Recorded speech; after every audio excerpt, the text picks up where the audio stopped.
Čau visiem! Nu, ko ziema ir iestājusies un turpinās un paliek augstāk un augstāk. Šodien pie mums mīnus 17 grādi un iesim apskatīties vistas. Tā, un es parādīšu arī, cik mums te daudz sasniedzis sniega. Vietām ir vairāk kā 50 centimetri. Tā, ka diezgan iespaidīgi izskatās. Siltumnīca arī ir apsnigusi. Un es parādīšu, kā izskatās iekšā. Es zinu, ka daudziem ir aktuāls jautājums, kā vistas dzīvo ziemās siltumnīcā, kā tur izskatās un cik grādi ir iekšā. Iesim apskatīsimies, kā tur ir un cik tur ir silts vai augsts. Tā, ok. Reka viena lielāka vistaņa mums dzīvo. Esam iekšā. Teikšu uzreiz, te ir plus grādi iekšā. Man te ir tā sistēma, kas regulē ūdens temperatūru un pasargā no sasalšanas. Un viņa man bieži slēdzās ārā, un es nevarēju saprast, kāpēc, jo man publiks tikai slēdzās ārā, ja ir plus grādi. Un apskatījāmies uz termometru. Plus 6. Iepriekš bija 8, 7 grādi. Jā, mēs daudz jau staigājām. Jā, savirinājām jau duris vaļā. Un tā ideja šeit ir tāda, ka viss sniegs, kas sasniedzis augšā, tas kalpo kā izolācija. Un arī šitais apakšā, viss, kas tev redzēt 1 metru augstumā, tas arī kalpo kā izolācija. Un viņām ir pieejams ūdens te visu laiku. Un tas ūdens arī uzsils spainis apmēram līdz plus 15 grādiem. Bet pats ūdens, kamēr viņš šeit nonāk, tikmēr ir plus 10 grādi kaut kur. Viņš nav super silts, bet tādu arī nevajag siltu viņām. Te ir tie nipeļi saucamie ventīļi, un viņas ir ļoti priecīgas. Arī te var redzēt, kā izskatās ūdens. Nav sasalis vispār. Nu, ir kaut kādi ledus, jo pa nakti jau te viss sasalst, bet tā ūdens šķidrs ir. Šķidrā veidā viņš ir. Nu, un arī mums ir tā rezerves ūdens sistēma, kas automātiski tek no šejienes. Vai, kur te var redzēt, ka pilīte pil. Tā, nu, nofokusēsim te. Reku te pil pilīte. Nopilēja tieši. Reku viņa tagad te. Tagad viņa ir te. Un tad viņa pa šito drātiņu notek šeit un iepil iekšā. Un te arī var redzēt, ka te ir ūdens iekšā. Tā, ka viņām dzeramā te arī ir pietiekoši, vai ne? Lūkas salst, jā. Parādīs, kur mēs ielikām oliņas. Jā, es parādīšu. Te mēs ielikām. Jā, paturi. Mēs šodien atnesām mākslīgas oliņas, jo viņas sāka dēt nepareizā vietā, un tad olas sasalas. Kaut gan mums ir uztaisīta speciāla vieta priekš viņām šeit. Un te mēs tagad salikām oliņas, 1, 2, 3, jo mēs dzīvoliņas nāk šeit un dēļ, jo šī vieta ir apsildāma. Šeit olas nesasals. Te ir tāda ideja, ka, teiksim, reku, viņa te izdēja olu, un tad viņa tur grozās, un tā ola šitā aizripo lejā, un iripo iekšā. Un tad mēs notaisim te, un lūk, viņa ir, un te viss ir apsildāms. Nu, šī plasmas ola, te redzēt, kāda viņa ir, viņa iespiežās iekšā šitā te arī. Iespiežās un iztaisnojās pēc tam plasmas olas vienkārši. Jā, un cerams, ka viņas sāks dēt, jo šeit, ja viņas izdēs, tad olas šeit nesasals. Un tas ir liels plus. Okay. Ko? Izņemsim olas tās, kas ir sadētas? Tā es paturēšu tūlītās, un tu varēsi izņemt, ja? Okay.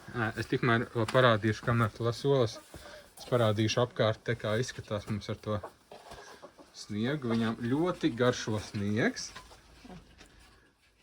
Tā, ok, re, kur olas ir. Un te var redzēt, ka dažas ir sasalušas. Jā, un tās sasalušās mēs arī neēdīsim vairs gaņo. Vispār... Kā ēdīsim? Var ēst viņas, ja? Es nezinu.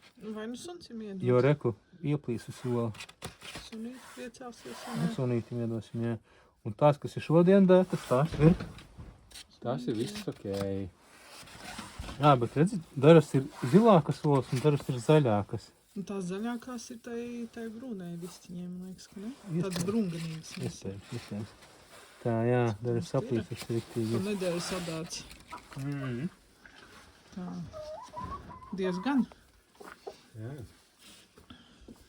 Es vēl izstāstīšu arī par... Es vienmēr kaut stāstīsi. Es pastāstīšu par automātiskajām durtiņām arī. Kā mums ar viņām ir gājis ziemā. Jo bija divas problēmas ar viņām īstenībā. Bija tāda problēma numur 1, kad viņas bija palikušas šādā stāvoklī. Tagad man neizdevās nosimulēt viņu.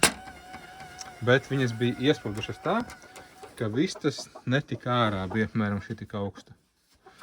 Un tad mēs zvanījām draugiem, lai nāk un taisa viņas vaļā. Un tad es atbraucu pēc tam un konstatēju tādu lietu, ka tā kā es viņas piestiprināju pie koka rāmja šeit apakšā, tad ir tā, ka tas rāmis ar laiku bija deformējies. Un šitās maliņas ir ļoti plānas viņām. Un viņas tās deformācija, viņas tā kā pielocīja klāt. Un šitais tad, kad laidās lejā, tad vienā brīdī viņam bija tā, ka viņš nevarēja vairs... Oi, man tagad bija jāvarās viņam lejā. Jaukt ilgāk, laikam, pogu. Vai es uzrāvu viņas pārāk augstu. Kādreiz, ja par augstu uzrauju, tad viņam vairs neiet. Nu, lūk. Manuāli viņām ļoti nepatīk, ja darās tur ar rokām vispār. Tā, ka bija tāds variants, ka viņas vienkārši iesprūda un viss. Un necēlās ne uz augšu, ne uz leju. Viņš mēģināja viņas virināt automātiski, bet nesanāca. Un tas bija dēļ tās deformācijas. Un tas, ko es izdarīju, es vienkārši atbrīvoju šo skrūvireku, lai viņa staigā, tā kā, lai viņa ir kaut kāda brīvgaita gan šeit, gan arī šeit. Un tad viņa stāv uz šitām divām skrūvēm saskrūvēta, un šitā diezgan brīvi viņa neko atlaista var redzēt. Tādā veidā. Lūk, tas bija numur 1 gadījums, un otrs gadījums bija tas, kad viņām beidzās baterija. Un baterija beidzās tāpēc, ka saules panelis viss bija noputējis, un saulējums arī nebija faktiski visu šo laiku. Un tad viņš neuzlādējās. Tagad var redzēt, ka baterija pilnē viņam tur sānā, bet tad viņa bija tukša vienkārši un viss, un viņas aizvarās un palika ciet. Un tā bija otra reize. Un šodien vēl mēs atnesām vienu kabaci un kaudzi ar virtuves, kā saka, atkritumiem ar mizām, visādām serdēm un miziņām, burkānu miziņām, diedzētiem brokuļiem. Visādiem gardumiem. Un to viņas vienkārši notiesāja pa 1 minūti. Viss tika apēsts. Nē, rekur brokuļi. Brokuļus tie diedzējumi palikuši. Dīvaini, ka tos neapēd. Jā, varbūt, es ka pārāk gaidīju, stipri viņām. Varbūt brokulis tāds specifisks. Jā. Bet salātus gan ātri apēd. Nu jā. Nu jā. Un reku tā barotava šī mums ir ļoti labi darbojas. Un tā barotava lielā mums arī darbojas ideāli. Cilvēki teica iepriekš, ka peles būs un tā, bet nav ne peles, nekas nav bijušas šeit, jo mums ir kamera, visu mēs te redzam. Tā ka viss darbojas ļoti labi. Te redzēt, ka ledus ir sasalistējās pudelēs, bet tas bija vienkārši rezervēji atstāt šeit, lai kalpo arī kā siltuma uzturētāji, bet vispār iekšā ļoti silti ir. Un te var redzēt arī, ka te ūdens pil. Reku, piemēram, ir pilītes. Tā, ka tā siltumnīca visa kalpo kā jums kā izolācija. Un viss siltums šeit sakrājas augšā un neiet ārā. Un ventilācija viņām ir ļoti laba.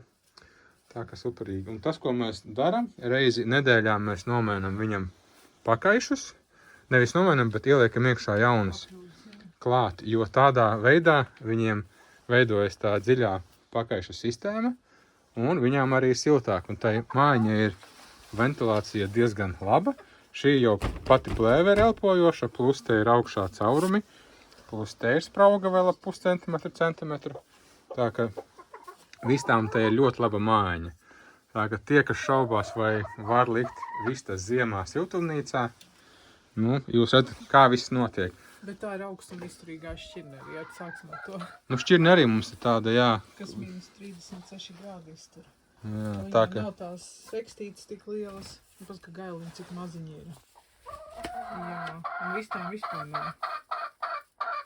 Jā, var redzēt, ka vistām sekstes vispār nav, un arī ne augšā, ne apakšā, es nezinu, kā saucās bija specifisks vārds vai augšā vai apakšā. Jā. Var sakot, viņām nav. Viņam ir silti, paskatīt pūpēns. Jā. Mazie dinozauri. Brunāja cevišķi tāds dinozaurs.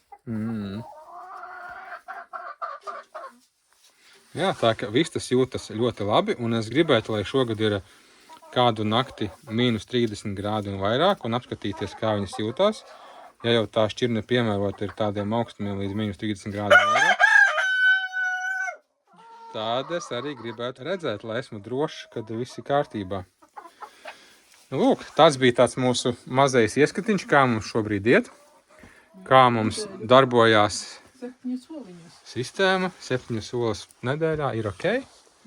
Jā. No 5 visām. Labi, draugi, tad tiekamies kādā no nākamajiem video, sekojiet līdzi mūsu vistu piedzīvojumam. Varbūt arī atradīsies jau kaut ko noderīgu. Labi, čau visiem!